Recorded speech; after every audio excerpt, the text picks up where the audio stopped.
What's happening, YouTube babies? I'm out cruising today, just riding around because we're supposed to get rain tomorrow. Anyway, this is kind of a combination video log.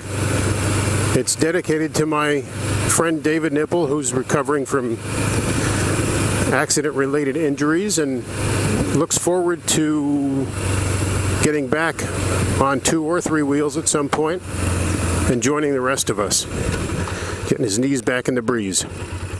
I'm preparing for a move to a new house, and we've lived in the current house for 25 years, and so getting everything packed up has really been a challenge.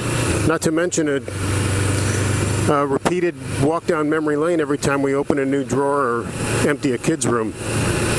But yesterday, I was part of a group ride, and I've been pondering this topic for a while. It's the whole texting while you drive deal. And as a person that works with people who have confusion, I'm trying to figure out the mentality of people who, despite the fact that it's illegal and dangerous, continue to text and drive, or talk on their phones and drive, or do anything else and drive that will take away from their concentration of their driving. And maybe I'm guilty by making a video log while riding, but so be it.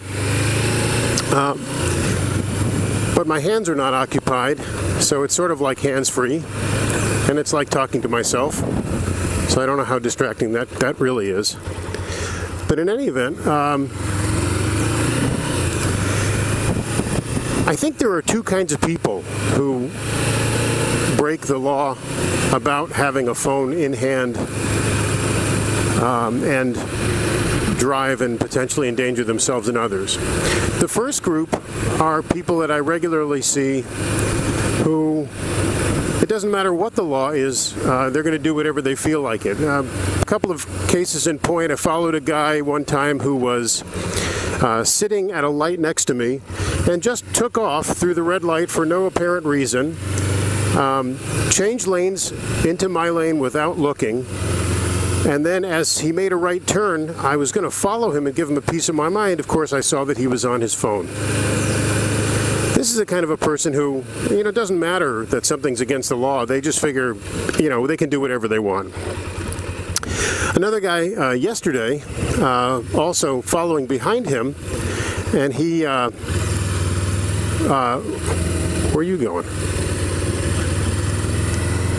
And he ran a stop sign, then sped, and as he turned right, I also saw that he was on his phone. Again, complete disregard for the law, other people's safety, whatever.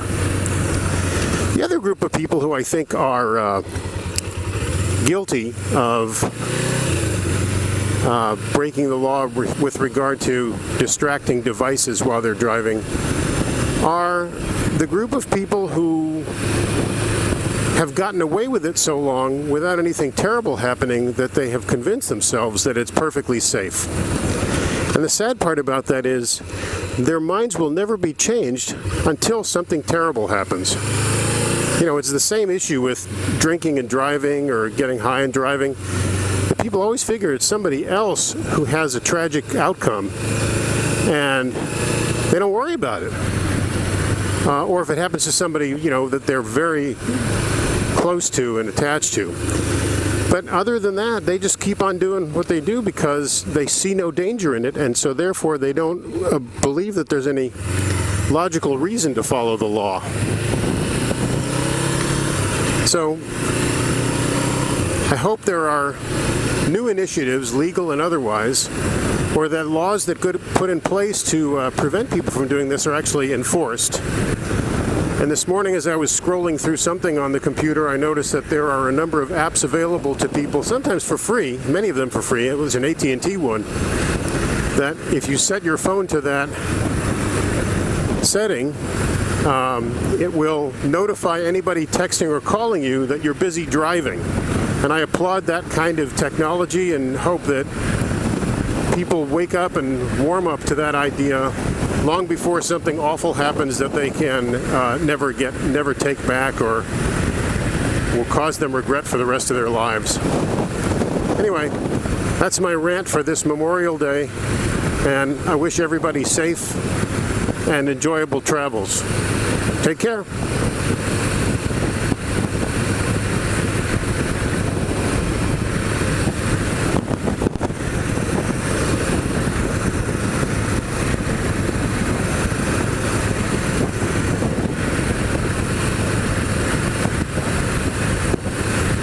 And I just realized I did that entire vlog with my blinker on. But I chalk that up to old age.